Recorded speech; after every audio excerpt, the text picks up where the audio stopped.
At 10:35 on the morning of September 30th, 1999, Hisashi Ouchi looks down into a steel tank and sees the air itself turn blue.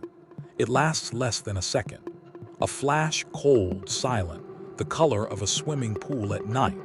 He does not know what it means, but every nuclear physicist in Japan would have recognized it instantly.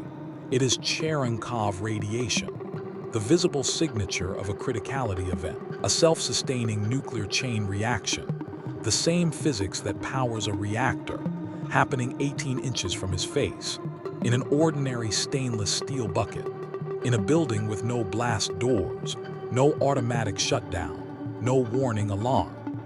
But 24 hours earlier, Ouchi had no reason to think this Thursday would be anything other than a long shift at a fuel processing plant in rural Japan. Tokaimura is a village in Ibaraki Prefecture, roughly 120 kilometers northeast of Tokyo. It sits in the flat coastal plain between the mountains and the Pacific. In 1999, it is home to approximately 35,000 people and more nuclear research facilities per square kilometer than anywhere else in Japan. It is the quiet infrastructure of the country's atomic ambitions, not Chernobyl, not 3 Mile Island. Processing plants, storage facilities, the unglamorous back end of the fuel cycle. JCO Co. Limited operates one of those facilities. Its job is specific. Take uranium enriched to 8% U-235 and convert it into a liquid solution for Japan's Joyo experimental fast breeder reactor. It is not a power plant. It has no reactor of its own. It is, in the plainest terms, a chemical processing operation that handles fissile material. The 3 workers assigned to the conversion job that Thursday morning are Yutaka Yakakawa, 54 years old, the shift supervisor; Masato Shinohara, 40, who has worked at JCO for years; and Hisashi Ouchi, 35, who by most accounts is experienced, reliable, and trusted with the task. What none of them know, what the investigation committee would later document in precise, damning detail, is that the instructions they are following that morning are not the legal ones. JCO had rewritten its official operating manual in 1996, quietly, without telling anyone in the Japanese government. The new manual told workers to skip the approved dissolution equipment and use stainless steel buckets instead. Faster, simpler, and 7 times more dangerous than the company's own safety limits allow. That manual had been in use for 3 years. Nobody had said a word. The precipitation tank at the center of the Tokai-mura accident is not dramatic equipment. It is a steel cylinder, approximately 60 centimeters in diameter, with a water-filled cooling jacket around the outside. That jacket matters. Water reflects neutrons. It bounces the particles that sustain a chain reaction back into the fissile material. It is, unknowingly, the perfect geometry for a nuclear disaster. The approved safety limit for uranium in that tank, 4 kilograms. On the morning of September 30th, Ouchi, Shinohara, and Yakakawa begin transferring batches of uranium nitrate solution, bucket by bucket. The unauthorized manual tells them this is correct procedure. By the 6th bucket, they have already placed more than 13 kilograms of enriched uranium into the vessel, 5 times the legal limit. Nobody stops. There is no alarm. The instruments in the room are not configured to detect a building criticality. The process just continues. At 10:34 a.m., Ouchi tips the 7th bucket. At 10:35 a.m., the solution reaches critical mass. The chain reaction ignites in an instant, neutron splitting uranium atoms, each split releasing 2 or 3 more neutrons, each of those triggering more splits, a cascade multiplying in microseconds. The water jacket surrounding the tank reflects those neutrons straight back into the reaction, accelerating it. The blue flash, Cherenkov radiation, light produced by particles moving faster than light travels through the liquid, pulses through the room. Ouchi and Shinohara are leaning directly over the tank. At 10:40 a.m., both men stagger from the room. Ouchi cannot walk on his own. Shinohara is vomiting. Emergency services are called, but that is not what makes this story remarkable. At 11:15 a.m., 40 minutes after the reaction started, JCO formally notifies Japan's Science and Technology Agency. The facility has no emergency protocol for a criticality event. The local fire department has no radiation equipment. The village of Tokaimura has no evacuation plan, and the reaction is still running. It will not stop for 20 more hours. At 12:30 p.m., radiation levels around the plant are confirmed to be rising. At 3:00 p.m., 4.5 hours after the blue flash, local authorities order 161 households within 350 meters to evacuate. At 6:15 p.m., the Japanese government advises 310,000 residents within a 10-kilometer radius to remain indoors. 310,000 people told to shut their windows and stay inside, because a company had been using an illegal work manual for 3 years, and 3 workers had done exactly what it said. Through the night of September 30th and into the early hours of October 1st, emergency teams from the Japan Atomic Energy Research Institute work in rotating shifts, brief exposures, then retreat to stop the reaction. The solution: drain the water from the cooling jacket, remove the neutron reflector, starve the chain reaction of the geometry it needs to sustain itself.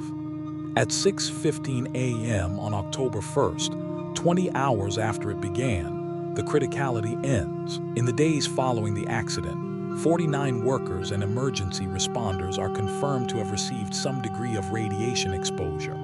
For most, the doses are low enough that no acute symptoms develop. For 3 men, the calculus is different. Yutaka Yakakawa, the shift supervisor, receives an estimated 1 to 3 sieverts. He is hospitalized for approximately 3 months. He survives.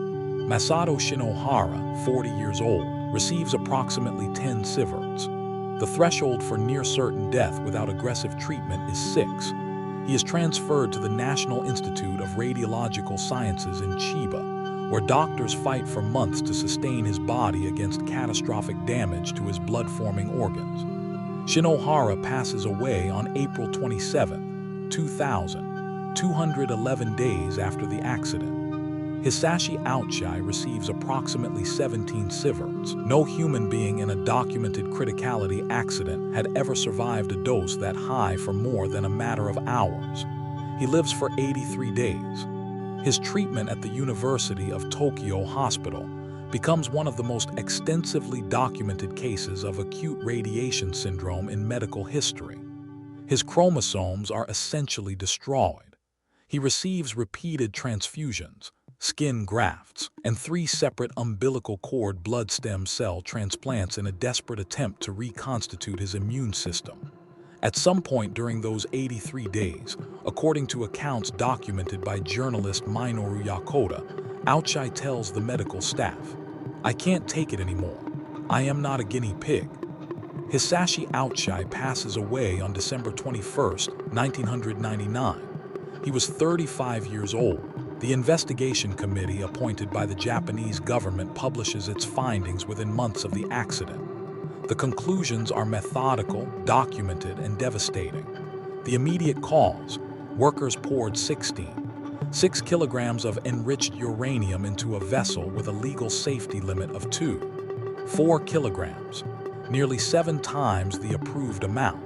But here is where the situation changed completely. The investigation establishes that JCO management was aware of the unauthorized 1996 work manual. Supervisors had approved its use. The manual had never been submitted to the Science and Technology Agency, a legal requirement. Investigators did not learn about the manual from JCO.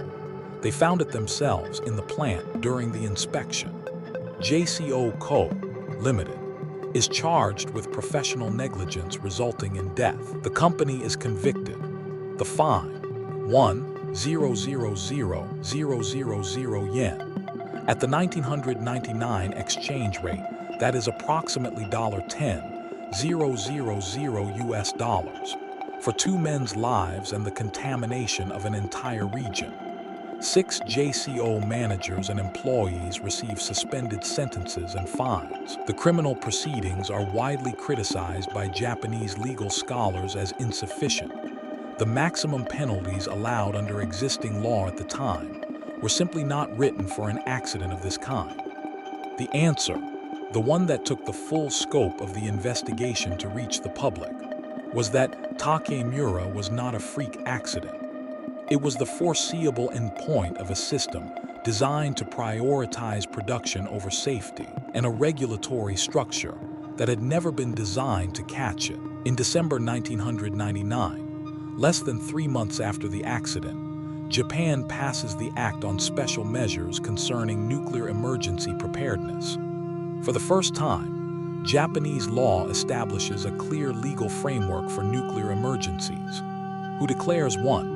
What powers the Prime Minister holds, how evacuation and shelter orders are issued, and how local governments coordinate with national agencies. It is legislation that did not exist on September 30th, 1999, when 310,000 people were told to stay indoors with no statutory basis for the order. The Nuclear Reactor Regulation Law is amended to bring fuel fabrication facilities under the same rigorous inspection regime as power reactors. Criticality safety training becomes mandatory across Japan's entire nuclear fuel cycle industry. The IAEA publishes its analysis of Tokaimura as a foundational case study in nuclear safety culture, specifically the phenomenon that investigators call normalization of deviance. The idea that a dangerous shortcut, repeated without consequence, stops feeling dangerous, that the absence of a disaster is mistaken for proof that none is possible. Tokai-mura still operates nuclear facilities. The Joyo reactor, for which those 7 buckets of uranium solution were being prepared, is still in Japan's experimental reactor program.